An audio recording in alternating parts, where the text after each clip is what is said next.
Hi everyone. आज हम कुछ लाभ और हानि के इम्पोर्टेंट सवाल डिस्कस करेंगे, जिनको हम बहुत ही आसान तरीके से, वो काफ़ी लंबे सवाल वैसे बेसिक से लगा के वैसे लगाया जाए तो काफ़ी लंबे हो जाते हैं। इनको बेसिक तरीके से लगाते हैं सिंपल ट्रिक्स से। ट्रिक्स में नहीं बल्कि वो बेसिक ही है, बस आप समझिएगा, आप जिस हिसाब से समझ पाते हैं उनको, लेकिन बड़े ही आसान है। जैसे कि ये सवाल है, और ऐसे सवाल परीक्षा में आते भी हैं, बहुत इंपॉर्टेंट सवाल है। जैसे कि किसी दुकानदार को 16 रुपये प्रति किलोग्राम की दर से चीनी बेचने पर 20% की हानि होती है, तो वह किस दर से चीनी बेचे कि उसे 10% का लाभ। तो ये सवाल नंबर 12 हमारा। जैसे कि इसमें क्या क्या दिया आप देख सकते हैं कि बेचना, चीनी बेची उसने 16 रुपये प्रति किलो के हिसाब से, इसका मतलब ये क्या है, विक्रय मूल्य है। और 20% की हानि होती है, तो ये हानि दी है, जो किस में दी है, परसेंटेज में। और वह किस दर से चीनी बेचे कि उसे 10% का लाभ हो। और लाभ, अब वो दूसरा विक्रय मूल्य पूछ रहा कब, जब उसको लाभ होना है, मतलब कि किस हिसाब से बेचे कि उसे 10% का लाभ हो। तो ऐसे सवालों में बेसिकली देखते हैं कि हम क्रय मूल्य तो दिया नहीं गया, क्रय मतलब खरीदना, कितने में खरीदी गई थी। जाहिर सी बात है, जब 16 रुपये में बेचने पर हानि हो रही है तो क्रय मूल्य तो ज़्यादा ही होगा 16 से।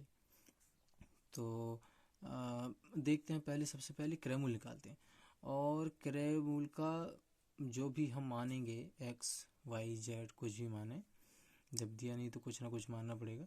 तो जो है, जो भी मानेंगे, जैसे मान लेते हैं हम क्रय मूल्य, माना क्रय मूल्य,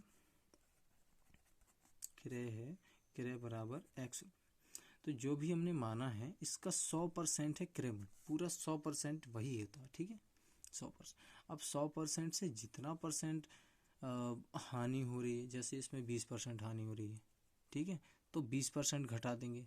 तो वो जो 20% घटाएंगे तो आएगा 100% में से 20% घटाएंगे तो 80%। 100% में से 20% घटाएंगे तो वो आएगा 80%। तो वो 80% होगा हमारा विक्रय मूल्य, ठीक है। आप समझे होंगे कि ये 100% पूरा क्रय मूल्य, एक्स का 100% पूरा क्रय मूल्य है। लेकिन इसमें अगर लाभ हो रहा है या हानि हो रही है, तो जितने परसेंट लाभ पर बेचा जा रहा है तो उसमें 100% में जोड़ेंगे। अगर बेचा जा लाभ पे बेचा जा रहा है तो उसमें 100% में जोड़ेंगे। अगर हानि पे बेचा जा रहा है तो 100% में से घटाएंगे। और जो भी घटा के आएगा वो होगा हमारा विक्रय मूल्य, एक्स का उतनी प्रतिशत। जैसे 20% इसमें हानि हो रही है, फॉर एग्जांपल इसमें 20% हानि हो रही है, तो 100% में से उतनी 20% हम घटा देंगे। 20% कितना बचेगा, 80%। अब ये जो आया है एक्स का 80%, ये है इसका विक्रय मूल्य। आई होप आप समझे होंगे कि अब ये एक्स का 80% ये क्या है, विक्रय मूल्य। क्योंकि हम जो हानि वाला प्रतिशत हम घटा चुके, यानी कि जितना उसको नुकसान हुआ उतना हमने निकाल दिया, तो ये 80% हमारा विक्रय मूल्य आ गया। और ये विक्रय मूल्य प्रतिशत में है, और रुपए वाला विक्रय मूल्य इसमें दिया है, तो यानी कि ये दोनों हम बराबर कर सकते हैं पक्षांतर के हिसाब से। पक्षांतर हमने समझाया है, आप देख सकते हैं पिछली वीडियोज में। तो बस हमें बस यही ध्यान देना है कि x का 100% हमें क्रय मूल्य मानना है। 100% होता ही है, बल्कि कोई भी चीज़ अगर माने तो 100% वही होती है, 100% इसका क्रय मूल्य है। अब 20% हानि हो रही है, इसीलिए इसको घटाया है। बाय द वे लाभ हो रहा होता तो हम जोड़ते इसी में, जैसे 20% लाभ हो रहा होता तो x का 120% हो जाता है, फिर x का 120% वो विक्रय मूल्य होता। तो लाभ हो रहा होता तब, लेकिन यहाँ हानि हो रही है, इसलिए ये घटा के 80% हमारा ये विक्रय मूल्य आ जाएगा। तो x का 80% बराबर किसके है, ये जो विक्रय मूल्य इसमें दिया है 16 रुपये के। तो बस यहाँ से निकाल लेते हैं, x का 80% बराबर 16। तो बस का की जगह गुणा लगाते, 80% हटा के बटे में 100 लिखना है, बराबर 16। बस ये कैलकुलेशन वाला पार्ट रह गया। 0 से 0 खत्म, ये 10 इधर भाग में, इधर गुणा में जाएगा, ये गुणा में इधर भाग में आएगा, क्योंकि x का मान निकाला। तो x बराबर 16 गुणे 10 बटे 8। 8 से भाग देंगे 2 बार, तो 10 दूनी 20। अभी आ गया हमारा क्रय मूल्य, x तो हमने क्रय मूल्य माना था, तो हमारा ये x आ गया क्रय मूल्य 100 रुपये। तो अब हमें क्या निकालना है, अब हमें निकालना है इसका विक्रय मूल्य, वैसा विक्रय मूल्य जिस पे उसको 10% का लाभ होता है। तो जब क्रय मूल्य आ जाए तब हम सीधा सीधा उसी का उतनी परसेंट निकालते हैं, ठीक है। तो 20 का 10% उसे लाभ होना है, तो 10% निकाल लो 20 का कीजिए गुणा लगाएंगे, 1 0 से 1 0 खत्म, 1 0 से 1 0 खत्म, तो एकम 2 रुपये, यानी कि 2 रुपये का लाभ होना है, तो क्रय मूल्य में हम जोड़ देंगे, ठीक है। 20 तो लाभ होना इसलिए जोड़ देंगे, हानि होती तो फिर घटाते, ठीक है। जैसे यहाँ भी हमने x का 100% हमारा क्रय मूल्य था, हानि हो रही थी तो क्रय मूल्य से घटा दिया था और विक्रय मूल्य आ गया था। ऐसे ही इसमें लाभ हो रहा है 10%, तो वो हम जोड़ देंगे तो वो विक्रय मूल्य आ जाएगा हमारा 22 रुपये, यानी कि 22 रुपये प्रति किलो में बेचेगा वो, तो उसको 10% लाभ होगा। ऐसे सवालों को हम इस तरह से लगा लेते हैं। अब बहुत सारे सवाल हैं इस तरह से जिनमें विक्रय मूल्य दिया हो और प्रतिशत लाभ या हानि दी हो। जैसे कि इस तरफ ही देख लेते हैं, एक कार को 45,000 में बेचने पर 10% की हानि होती है, कार का क्रय मूल्य बताइए। तो सीधा सीधा x का 100% मतलब क्रय मूल्य मान लेंगे, x का 100% क्रय मूल्य है, तो 10% हानि हुई, 10% घटाएंगे, यानी कि वो x का 90% आ जाएगा, और x का 90% वो विक्रय मूल्य है, ये भी विक्रय मूल्य है, दोनों को बराबर कर देंगे और इस तरह से पक्षांतर करके हल करेंगे, सीधा विक्रय मूल्य आ जाएगा, जैसे कि हमने अभी समझाया है। तो इसमें बहुत सारे सिंपल सवाल हैं, बहुत ही देख सकते हैं। जैसा कि आप ये थोड़ा सा वैसे सवाल समझा दें हम, 2930 नंबर बता दें। 29 नंबर, एक रंगीन टेलीविज़न को 5060 में बेचने पर 10% का लाभ होता है।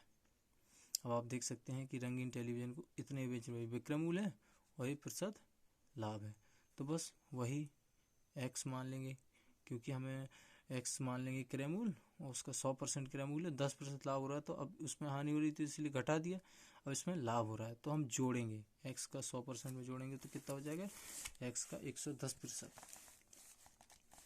तो x माना क्रय मूल्य x रुपये, x का 100% क्रय मूल्य है, तभी 10% इसमें आप देख सकते हैं कि उसको लाभ हो रहा है, और ये है विक्रय मूल्य। तो x का 10% लाभ हो रहा है तो विक्रय मूल्य कितना हो जाएगा, x का 110%, क्योंकि 100% तो क्रय मूल्य है, x का 100% पूरा क्रय मूल्य, ठीक है। और 10% लाभ हो रहा है तो जोड़ देंगे, तो x का 110% है, ये हमारा क्या हो गया, विक्रय मूल्य हो गया। 110% हटा के बटे में 100 लिखते हैं, बराबर कितना है विक्रय मूल्य, विक्रय मूल्य इसमें दिया है 5060, तो ये 5060 बराबर में लिख देंगे हम, ये 0 से 0 खत्म, ये 10 भाग में इधर गुणा में जाएगा, ये गुणा में इधर भाग में, 5060 गुणे 10 बटे 11, ये गुणा में इधर भाग में। अच्छा, अभी आप समझ सकते हैं कि इसको हमने बराबर क्यों लिखा, इसका रीजन है क्योंकि ये x का 110% भी हमारा विक्रय मूल्य है और ये भी विक्रय मूल्य है, 10% लाभ हो रहा था, इसीलिए हम ये बराबर लिख सकते हैं, क्योंकि उसी विक्रय मूल्य की बात हो रही थी। तो 11 से काटेंगे, ये 4 6 460 बार, और गुणा करेंगे, ये 10 गुणा में रह गया, तो ये आ गया हमारा 4600 क्रय मूल्य। x बराबर कितना आ गया हमारा 4600, तो ये आ गया हमारा क्रय मूल्य। अब जब क्रय मूल्य आ गया है तो अभी और भी सवाल था, वो कह रहा था कि यदि टेलीविज़न को इतने में बेचा जाए तो कितने प्रतिशत की हानि होगी। अब हमें विक्रय मूल्य दिया और ये विक्रय मूल्य है हानि वाला, और ये क्रय मूल्य दिया, तो जब ऐसे सवाल में सीधा हानि निकाल लेते हैं, हानि बराबर क्रय मूल्य माइनस विक्रय मूल्य। क्रय मूल्य 4600 है, विक्रय मूल्य कितना 4370, तो हानि आ जाएगी हमारी 230 रुपये। बस प्रतिशत हानि का सूत्र लगा दें, प्रतिशत हानि बराबर हानि गुणे 100 बटे क्रय मूल्य, क्रय मूल्य 4600, ये आप सूत्र पढ़ चुके होंगे। हानि 230 निकालना है 4600 में, प्रतिशत निकालना गुणा 100 से करते हैं, ये सूत्र भी सीखो या ना सीखो, डायरेक्ट है 230 की हानि हो रही है कितने में 4600 में, तो टोटल नीचे लिखते हैं, प्रतिशत में हमने पढ़ा था 230 बटे 4600, और प्रतिशत में निकालना गुणा 100 से कर देते हैं, अंश में ही करते हैं।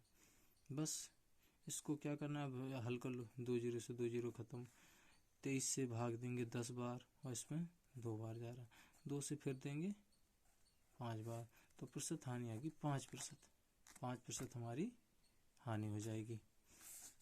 तो आप समझ गए होंगे।